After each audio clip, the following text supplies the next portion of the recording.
ನಮಸ್ಕಾರ, ನೀವು ನೋಡ್ತಾ ಇದ್ದೀರಾ ಫಿಲ್ಮಿ ಬೀಟ್ ಕನ್ನಡ. ನಾನು ಚಂದನ. ಕೆಲವರು ಸೂಪರ್ ಡೂಪರ್ ಹಿಟ್ ಸಿನಿಮಾಗಳನ್ನ ಕೊಟ್ಟು ಕಣ್ಮರೆಯಾಗೋಗ್ತಾರೆ. ಇನ್ನು ಕೆಲವರು ಒಂದು ಎರಡೋ ಸಿನಿಮಾಗಳನ್ನ ಮಾಡಿ ಕಣ್ಮರೆಯಾಗೋಗ್ತಾರೆ. ಇನ್ನು ಕೆಲವರು ಇವರ ಕೆರಿಯರ್ ಪೀಕ್ ನಲ್ಲಿ ಇದೆಯಪ್ಪ, ಒಳ್ಳೊಳ್ಳೆ ಸಿನಿಮಾಗಳನ್ನ ಕೊಡ್ತಾರೆ ಅಂತ ಅಂದ್ಕೊಳ್ಳೋ ಅಷ್ಟೊತ್ತಿಗೆ ಕಣ್ಮರೆಯಾಗೋಗ್ತಾರೆ.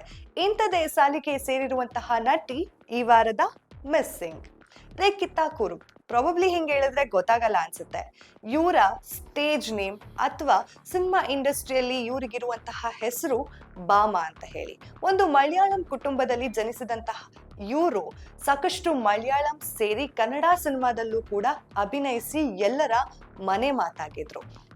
ಒಂದಷ್ಟು ಟಿವಿ ಶೋಗಳ ಮುಖಾಂತರ ಬಂದಂತಹ ಬಾಮಾ ಅವರು 2007ರಲ್ಲಿ ಮಲಯಾಳಂ ಸಿನಿಮಾ ಮೂಲಕ ಸಿನಿ ರಂಗಕ್ಕೆ ಪರಿಚಯ ಆಗ್ತಾರೆ.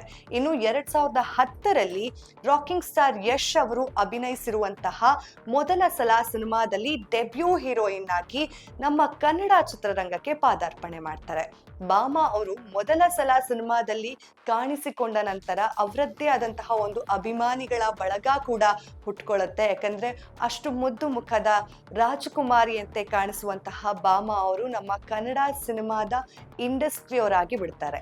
ಇದಾದ್ಮೇಲೆ ಗೋಲ್ಡನ್ ಸ್ಟಾರ್ ಗಣೇಶ್ ಅವರು ಅಭಿನಯಿಸಿರುವಂತಹ ಶೈಲು ಸಿನಿಮಾದಲ್ಲಿ ಕೂಡ ಆಕ್ಟ್ ಮಾಡ್ತಾರೆ. ಕಂಪ್ಲೀಟ್ ರಾ ಲುಕ್ ನಲ್ಲಿ ಕಾಣಿಸ್ಕೊಂಡು ನಮ್ಮ ಮನೆ ಮಗಳೇ ಅಂತ ಅಂದುಕೊಳ್ಳುವ ರೀತಿಯಲ್ಲಿ ಅಭಿಮಾನಿಗಳಿಗೆ ಹತ್ರ ಆಗ್ತಾ ಹೋಗ್ತಾರೆ. ಅದಾದ್ಮೇಲೆ ದಿಗಂತ್ ಅವ್ರ ಜೊತೆ ಕಾಣಿಸ್ಕೊಳ್ತಾರೆ, ಶ್ರೀನಗರ ಕಿಟ್ಟಿ ಅವರ ಜೊತೆ ಕಾಣಿಸ್ಕೊಳ್ತಾರೆ, ಸೇರಿದಂತೆ ಹಲವಾರು ಸ್ಟಾರ್ ನಟರ ಜೊತೆ ನಮ್ಮ ಕನ್ನಡ ಸಿನಿಮಾದಲ್ಲಿ ಒಳ್ಳೊಳ್ಳೆ ಸಿನಿಮಾಗಳನ್ನ ಕೊಟ್ಟಂತಹ ನಟಿ. ಇನ್ನು 2017ರಲ್ಲಿ ತೆರೆ ಕಂಡಂತಹ ರಾಗ ಸಿನಿಮಾ ಇವರ ಕನ್ನಡದ ಕೊನೆಯ ಸಿನಿಮಾ ಆಗಿದೆ.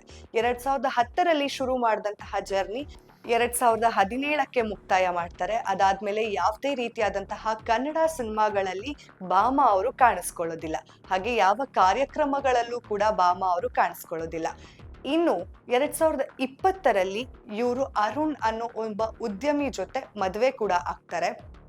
ಅವರ ಪತಿ ಓದಿರೋದೆಲ್ಲ ಲಂಡನ್ ನಲ್ಲಿ, ಅದು ದುಬೈನಲ್ಲಿ ಇವ್ರಿಗೆ ಒಂದು ಉದ್ಯಮ ಕೂಡ ಇದೆ. ಇವರು ಮದುವೆ ಆಗ್ತಿದ್ದಂತೆ ಕಳೆದ 4 ವರ್ಷ ಅಂದ್ರೆ 4 ವರ್ಷಕ್ಕೆ ದಾಂಪತ್ಯ ಜೀವನಕ್ಕೆ ಗುಡ್ ಬೈ ಹೇಳಿ ಸಿಂಗಲ್ ಪೇರೆಂಟ್ ಅಂತ ಹೇಳಿ ಘೋಷಣೆ ಕೂಡ ಮಾಡ್ತಾರೆ. ಇದು ಇವರ ಲೈಫ್ ನಲ್ಲಿ ನಡೆದಂತಹ ಒಂದು ದೊಡ್ಡ ಮೇಜರ್ ಇನ್ಸಿಡೆಂಟ್ ಅಂತ ಕೂಡ ಹೇಳ್ಬೋದು. 2020ರಲ್ಲಿ ಅರೇಂಜ್ ಮ್ಯಾರೇಜ್ ಆದಂತಹ ಬಾಮಾ ಅವರು ಒಂದು ಹೆಣ್ಣು ಮಗುಗೆ ಜನ್ಮ ಕೂಡ ಕೊಡ್ತಾರೆ. ಅಲ್ಲಿವರೆಗೂ ಪತಿ ಜೊತೆ ಹಾಗೆ ಮಗು ಜೊತೆ ಫೋಟೋಸ್ ನ ಸೋಷಿಯಲ್ ಮೀಡಿಯಾದಲ್ಲಿ ಹಂಚ್ಕೊಳ್ತಾ ಹೋಗ್ತಾ ಇದ್ರು. ಅದಾದ್ಮೇಲೆ ಒಂದಷ್ಟು ಸಂದರ್ಭಗಳಲ್ಲಿ ಆ ಫೋಟೋಗಳನ್ನ ಕೂಡ ತೆಗ್ದು ಹಾಕಿದ್ರು. ಆಗ ಸಾಕಷ್ಟು ಅಭಿಮಾನಿಗಳು ಇವರ ಜೀವನದಲ್ಲಿ ಏನೋ ನಡೀತಿದೆ ಅನ್ನೋ ಒಂದು ಸಂಶಯ ಕೂಡ ಪಡ್ತಾ ಹೋಗ್ತಾ ಇದ್ರು.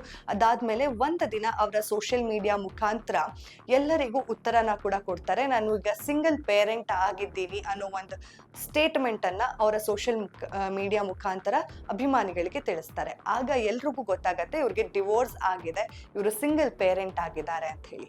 ಅದಾದ ನಂತರ ಮತ್ತೆ ಸಿನಿ ರಂಗಕ್ಕೆ ಎಂಟ್ರಿ ಕೊಡ್ತಾರೆ. ಒಂದಷ್ಟು ಹಾಡುಗಳನ್ನ ಆಡುವ ಮುಖಾಂತರ ಹಾಗೆ ಸಿನಿಮಾದಲ್ಲಿ ಮತ್ತೆ ಸಕ್ರಿಯರಾಗೋದಕ್ಕೆ ಎಲ್ಲಾ ರೀತಿಯಾದಂತಹ ತಯಾರಿಗಳನ್ನ ಈಗಾಗಲೇ ಬಾಮಾ ಅವರು ಮಾಡ್ಕೊಳ್ತಿದ್ದಾರೆ.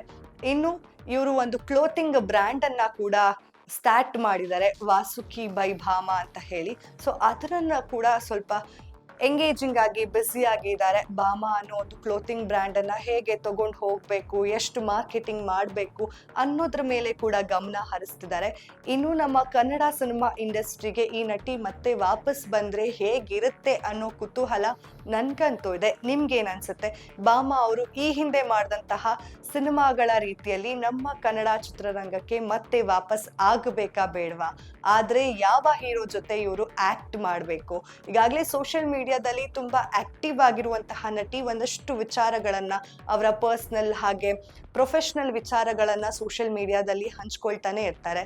ನಿಮ್ಗೇನ್ ಅನ್ಸುತ್ತೆ? ಭಾಮಾ ಅವರು ಮತ್ತೆ ನಮ್ಮ ಕನ್ನಡ ಸಿನಿಮಾ ಇಂಡಸ್ಟ್ರಿಗೆ ಬರ್ಬೇಕಾ ಬೇಡವಾ ಅನ್ನೋದನ್ನ ಕಮೆಂಟ್ ಮಾಡುವ ಮುಖಾಂತರ ತಿಳಿಸಿ. ಮತ್ತೆ ಮುಂದಿನ ವಾರ ಸಿಗೋಣ. ಅಲ್ಲಿವರೆಗೂ ನೋಡ್ತೀರಿ ಫಿಲ್ಮಿ ಬೀಟ್ ಕನ್ನಡ.